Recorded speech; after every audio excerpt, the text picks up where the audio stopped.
could see temperatures widely into the mid, not high teens, if not low 20s. You can see the temperature trend where you are, of course, on the BBC Weather app. Take care.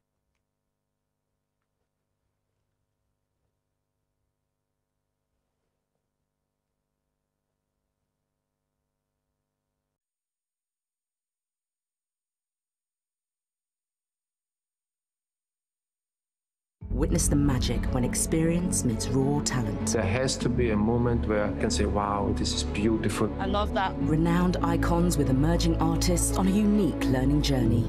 If you do it with conviction. So take that further. From mentor to protege. Everything what I tell her, she's doing right away. We're going to have some fun. Watch a legacy unfold. They really are here to help us. Bravo! Arts in Motion. Watch on BBC iPlayer.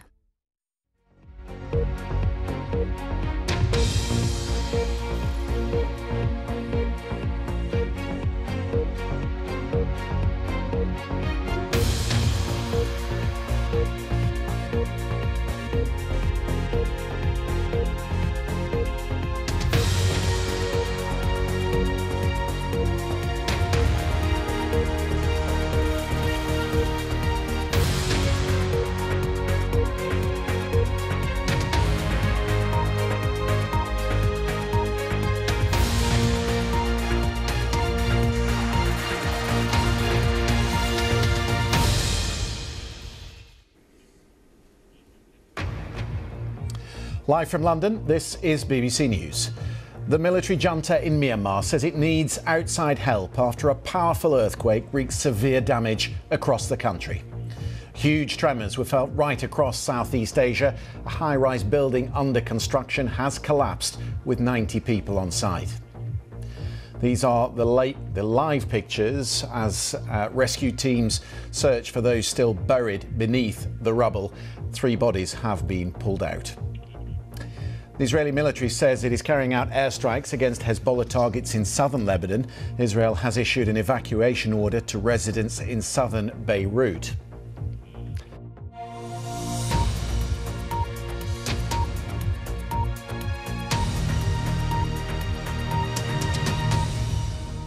Hello, I'm Christian Fraser. Welcome to News Now. A state of emergency is in place across an enormous swathe of Southeast Asia after a powerful earthquake shook Myanmar, Thailand and parts of southwest China.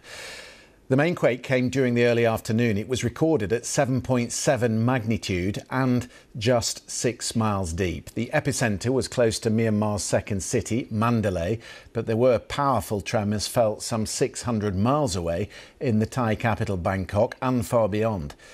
10 minutes later, there was a strong aftershock of 6.4. The reports of damage from Myanmar have been slow to emerge. This is a country, of course, embroiled in a bitter civil war. But in the last hour, the ruling military have asked for international help, which is rare.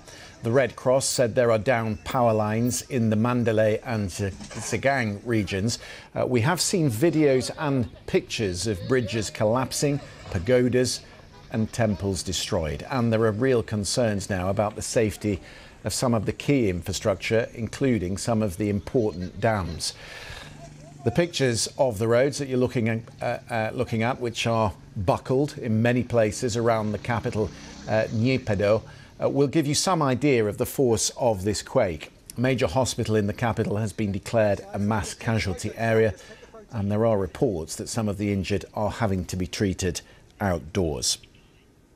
Big tremors too in the Thai capital Bangkok. The Department of Disaster Prevention said the quake was felt in almost every region of the country. Now, there are 17 million people in Bangkok and the surrounding suburbs, many of whom live in high-rise apartments. The main focus, though, right now is a rescue effort at a construction site in central Bangkok. There were pictures widely circulated on social media, like this one, of this multi-storey building with a crane on top of it collapsing, as you can see, into a cloud of dust, with workers running in every direction. The Thai Defence Minister says 81 are trapped beneath that rubble. 3 bodies have already been recovered from the site. Panisa Amucha is a reporter for BBC Thai. She gave us this update from that district of Bangkok.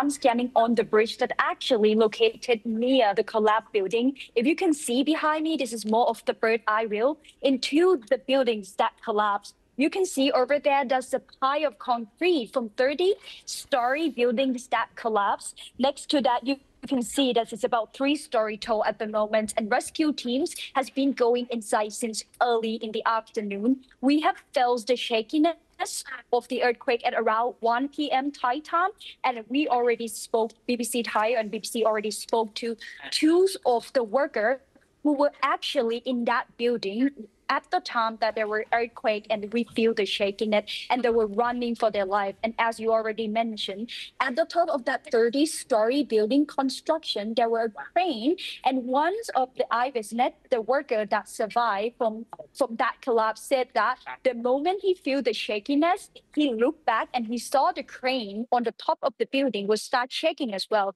He was just running for his life, and for a split moment, he thought he couldn't make it. So that's where we are. We've had a statement from the Defence Minister who says they've pulled 3 bodies from the site. Do they have the teams on location at the moment? And do they know about the other 80 or so people that are trapped beneath it? Yeah, so it has been reported that about 400 people were working on the site. And at the moment, about 69 is still missing, but you can see that the rescue team is still going because it's already sunset, and they've been setting light everywhere to try to make sure that they rescue everyone. Let's talk about the wider situation. There is a state of emergency in place. What does that mean in real terms? What does that enable the government to do? So basically with Bangkok, the Bangkok governor is basically one of the main one, but also every department that related for the government trying to do this. And at the moment, we're sitting on the street that no particular ordinary car can walk by or can drive by, because this street at the moment that led to the site of the collapsed building is already full of rescues and full of equipment to be used for this rescue team. So this emergency is really actually helped worker and also health rescue team to make sure that they can do their job efficiently. So in terms of the critical infrastructure, the transport links, the roads, the power lines, a lot of that information still coming in. They've not had many hours to get information from outside Bangkok, but do we have a more considered assessment of how far-reaching the damage has been? Yeah, so at the moment, we still have internet and everything is still intact in line. Apart from this big collapsed building, and that's went online because of the very horrific scenes that everybody can see. There are also some report as well that some old buildings also have collapsed. And also you can see some crack. A lot of netizens also show that their condominium or their apartment, especially those with high rises, they start seeing cracks or windows start cracking down as well. Because actually, Thailand is really not familiar with this type of shakiness, with this type of earthquake. This is one of the first time for many Thai, especially those living in Bangkok, to feeling this shakiness. I was on the ground. I was at my house on the ground for the moment at 1 p.m. when it started to shake, and you start feeling dizziness to the level I never felt before. Panisa Amacha there describing the situation around that construction site. There is a state of emergency in place now in Bangkok. We can show you some live pictures of the Prime Minister, Pitongtan Shinawatra, who is on site seeing for herself the rescue effort that's underway. She's only been in office actually 6 or 7 months, an enormous challenge for her and her young government because this is, of course, the scene in Bangkok, but right across the country, every region felt the tremors. So they will be making an urgent assessment of infrastructure and buildings down right across the country. But for now, the national focus seems very much to be on this side of this multi-storey building, which came down just after lunchtime with the crane on top of it. And you can see that in the last few minutes, that rescue team, which was in the foreground, has now moved further into the site, looking for... The numbers are a bit vague, but we think around 81 people. There have been varying numbers that have come out over the last few hours. As you were hearing from our correspondent, there are 400 people that were around the site, or were 400 people around the site when it came down, and we've seen them running in all directions. But the big question is, how do you get into something like that under artificial light because the sun has gone down. You can see it's a mangled pile of rubble, and beginning that process of locating the people that were trapped underneath it is not going to be very easy at all. So that process underway, and you would think that will be going on for many hours, possibly days to come. We'll continue to watch that.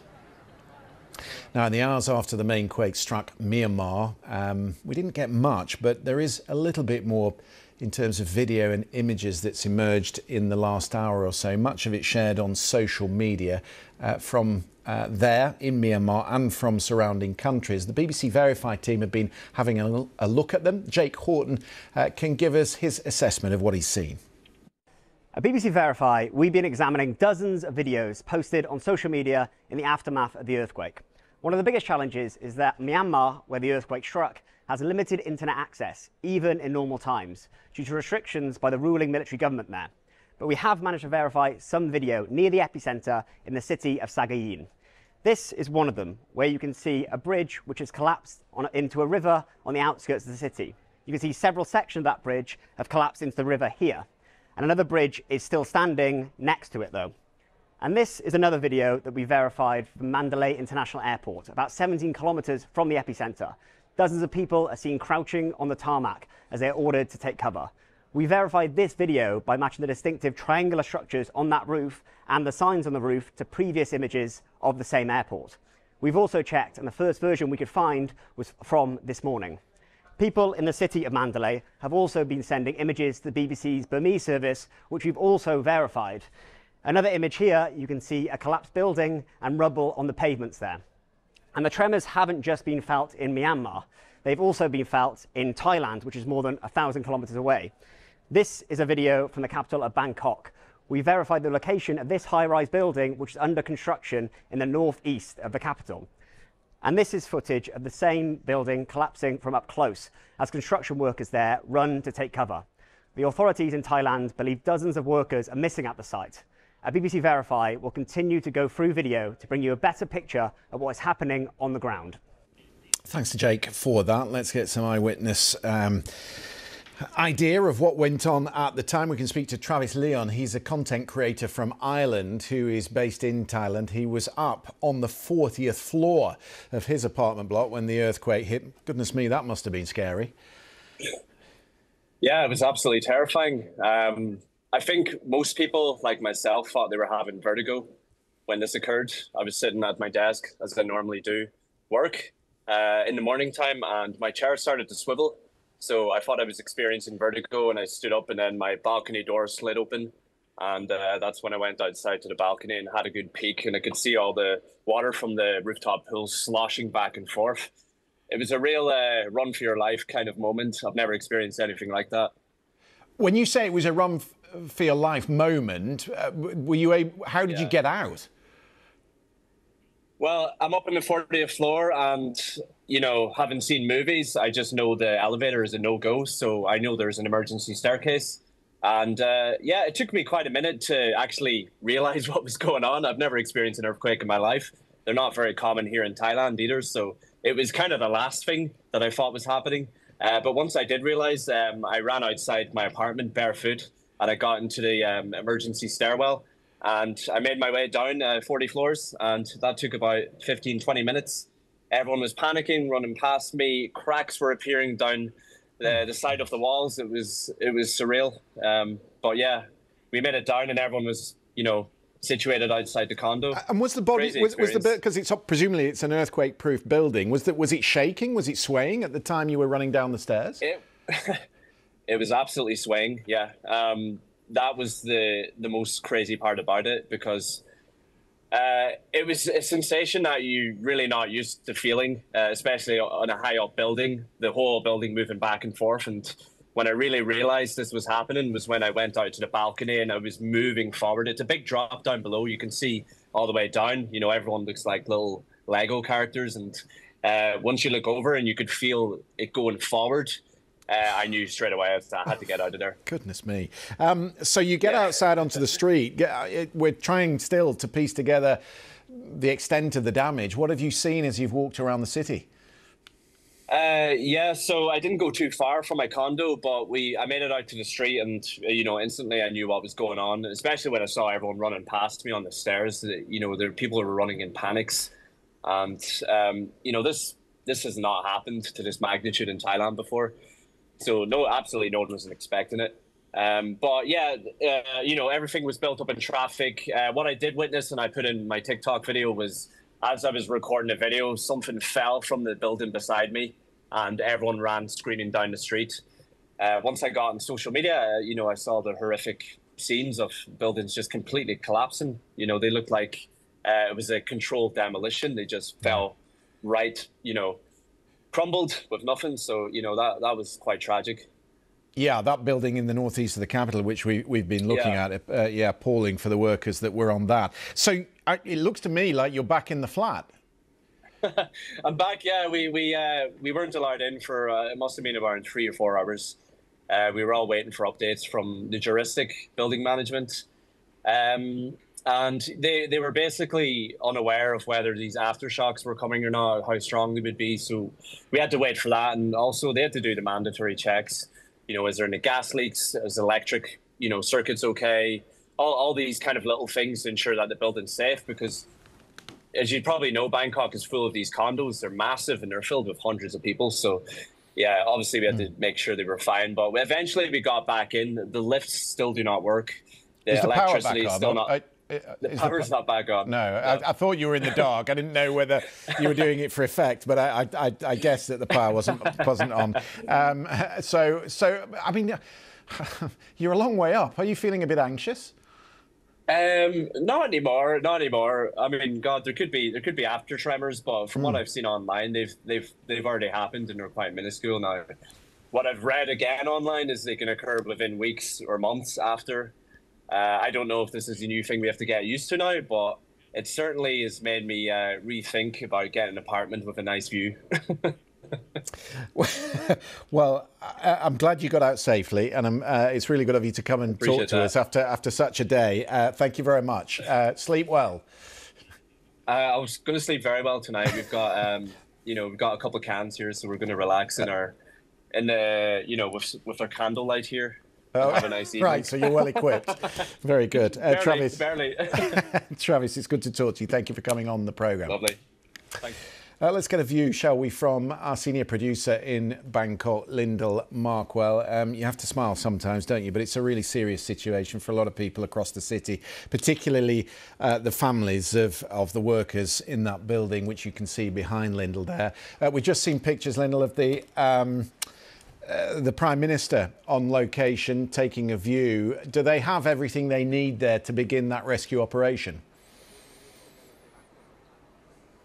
They're still working, by the sounds of it, to get everything here that they need. We've seen in the last couple of hours some diggers arriving, some much more heavy machinery. At first, we were just seeing, fire trucks, medical professionals, a field hospital being set up. But now we're seeing on the site, they've got a few diggers. They're waiting for some cranes. And we've also seen they've been using drones to survey the site. There have been some dogs arriving, some sniffer dogs. So they're getting ready. They've set up floodlights, as you can see, across the site so that they can work through the night here. I was just mentioning to our viewers that she's not been in office very long, 6 or 7 months. It's a big challenge for her because this has been felt right across the country. There will be people who need help. Yeah, I mean, it's a huge challenge when an earthquake strikes any country, and obviously they'll be looking to Myanmar as well and the huge destruction that we understand has taken place there today, and looking to how they can help their neighbour, I'm sure, as well. But I think one thing that she did make clear this evening is that she's spoken to engineers across the city, and they believe that other tower blocks, other buildings across the city have been able to withstand this level of earthquake, and they are safe for people to return to their homes this evening. So many people are now off the streets. They were waiting in the streets earlier. They're now returning to their buildings. There is damage still, and there will be a lot of repairs to be done across the city. Obviously, not only with this situation here that they need to deal with imminently, but there will be other repairs that need to take place, and people will be concerned by some of the damage they've seen today. Yeah, of course they will. I've been in one myself, and I know that it plays on your nerves. You feel the anxiety, particularly at nightfall when you're thinking about going to bed. I mean, just remind us where you were and what you felt and how scary it was.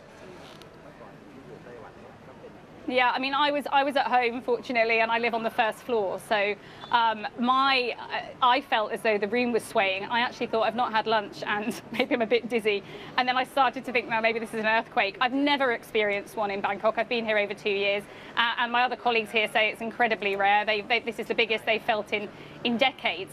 I went down to the ground floor where the pool on the ground floor was sloshing out water. And then when I went outside of my building, I could see the tower blocks around me with water cascading down, you know, more than 2 of them in the close surrounds to where I was. It was a very strange feeling. Lots of people very confused and trying to understand what was happening. There was no warning of this earthquake as far as we were aware, and in the hour afterwards there was also concern about aftershocks. I felt a very small one. The bigger one we were concerned about didn't come. But the traffic ended up, you know, Bangkok is a very, very busy city and the traffic's bad a lot of the time anyway, but the traffic in the aftermath was gridlock. And to get across the city, I was in the east of the city, I've come to the northwest where this construction site is. It took a long time to get across the city. The only way to do it was on a motorbike, really, to weave in and out of the traffic. There were sirens howling the whole time, emergency service vehicles trying to get across the city as well. So it's been a very strange day for many people in Bangkok. A very strange day for Thai people and for people in Myanmar as well. But I'm very conscious as well that there are a lot of tourists, a lot of Brits and Europeans who go to Thailand and will be there for the Easter holidays perhaps. And they might be watching us across Thailand. Do they have reason to be concerned? Has there been any advice put out to expats, travelling people in the country, what they should do, maybe who they should call? And is there a problem with any infrastructure at the airports? As far as we're aware in terms of the infrastructure, I mean, within Bangkok, the MRT and the BTS, which is the transport system, the train transport system across the city, that has been suspended, was suspended and remains suspended this evening. And it's been very difficult moving around the city. One of the airports there were delays at. One of the airports was still functioning as far as we're aware. Some of the roads were shut down, so it was harder to get around the city. But, you know, we're not hearing about any injuries of expats. We're not hearing of there being concerns sort of more widely. It's unclear kind of when the transport system will be fully up and running again, if people are trying to travel from one place to another. You know, not all the flights have been taking off, and also it was hard to get to an airport even if your flight was taking off. But there isn't a specific concern in Bangkok in terms of other people being injured at the moment. And I think, you know, this is really our focus tonight in terms of the people across the city. This is where everyone's focusing now tonight to hope these people are rescued. Yeah, our thoughts and prayers with them. Linda Markwell, thank you very much indeed for that. I am conscious that we're focusing a lot on Thailand, but that's where the information is coming from. We're trying to get much more from Myanmar, where there's a fair chance that this situation is much more serious, a country already on its knees, of course. We'll get to that shortly. Around the world and across the UK, you're watching BBC News.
Welcome back. We are continuing to cover that enormous earthquake that has rocked Southeast Asia today, and particularly we're focusing on the rescue effort that's underway in Bangkok, in the northeast part of the city, where this multi-storey building came down while the tremors were shaking the city. There was a crane on top of this building. You can see that it's now just a heap of mangled wreckage, with rescue workers trying under artificial lights now to try and pick their way through that rubble to find or search for, we think, around 80 people who are still missing. They have pulled some bodies out of the site, so around 3 bodies I think have been recovered so far. They've had drones up tonight trying to get a broader idea of what they're facing there, but clearly you can see from that it's going to be a very difficult and complex operation.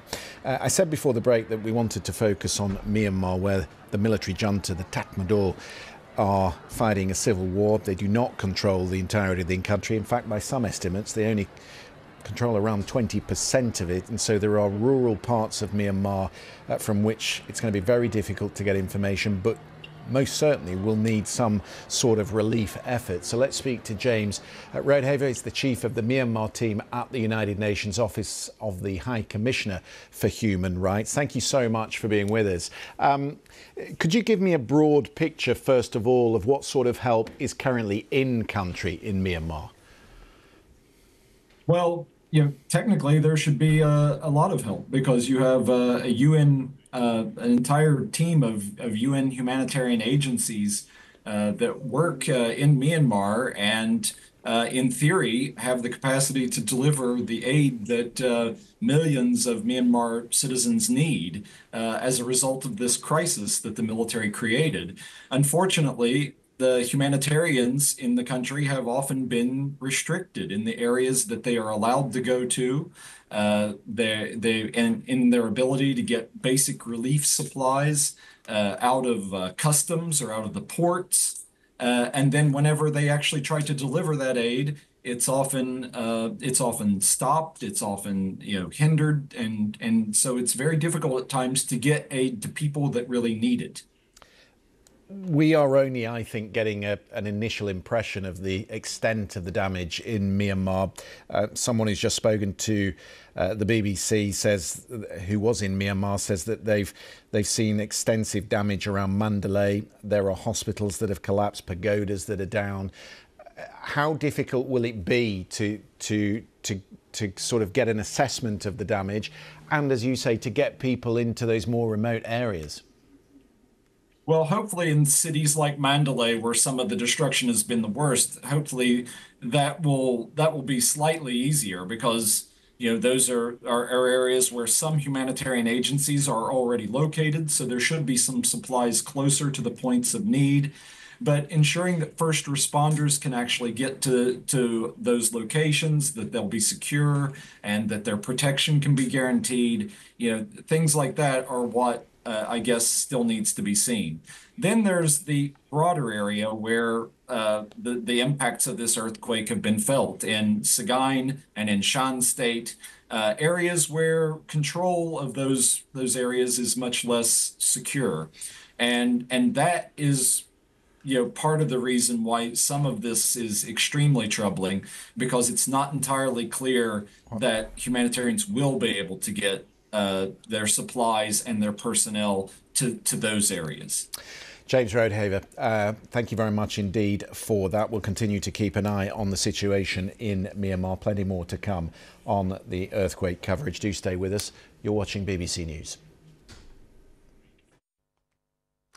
Hello. A few changes on the way in the coming days, and we're not just talking only about the weather, but of course on Saturday night and Sunday morning the clocks go forward. British summertime begins, light evenings ahead, and it seems like the weather will get the memo by then, because over the next few days it is going to be cooler than it has been, with some rain at times, more especially in the north and the west. But from Sunday onwards, dry conditions dominate and it's going to warm up, feeling like early summer, never mind through the middle part of spring. Now, the changes come courtesy first, the weather fronts today, putting us into blue, the colder air, but then notice the warmer oranges and yellows start to reappear through Sunday and onwards as high pressure starts to build. But for today, temperatures down on recent days. There's the rain, which pushed across the southeast and East Anglia through the morning. Sunshine out into the afternoon, isolated shower across southern eastern parts of England, but north and west England and Wales, 1 or 2 showers, frequent showers in Scotland, Northern Ireland. Cold, windy day here as well. The showers with hail, thunder, sleet and snow in the hills, with temperatures in the city centres only around 8 or 9 degrees. Stays windy tonight in the north of Scotland. Further showers for a while, becoming more confined to the very far north later, with clearer skies elsewhere tonight. A cold night than last night. Last night we're largely frost-free. Greater chance more of us will see a frost into the start of Saturday morning. But it will be a bright and sunny start for the vast majority. Make the most of the morning though in Western Scotland, Northern Ireland, because it will turn greyer here. Outbreaks of rain developing, heaviest and most persistent in the northwest of Scotland, accompanied by strengthening winds again. Nice morning, western parts of England and Wales, cloudier into the afternoon. Some splashes of rain around Irish Sea coast. But further east you are, you'll stick with sunny spells, even if they turn hazy into the second half of the day. Temperatures very similar to today's values. Through Saturday night into Sunday, we've got the windy conditions spreading across the north, gradually easing through, and then this ridge of high pressure builds in. Now, there will be a legacy of cloud just stretching across the UK to begin with. That will gradually thin and break.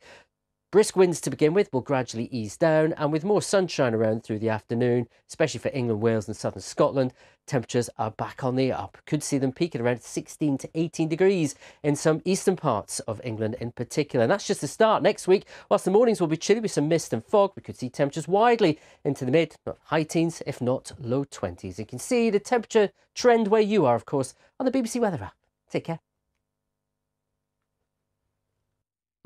Ready for a lively debate?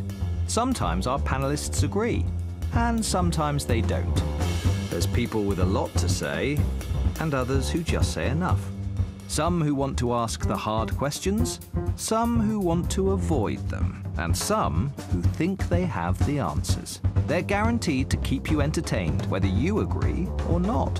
Politics Live with Joe Coburn. Watch on BBC iPlayer.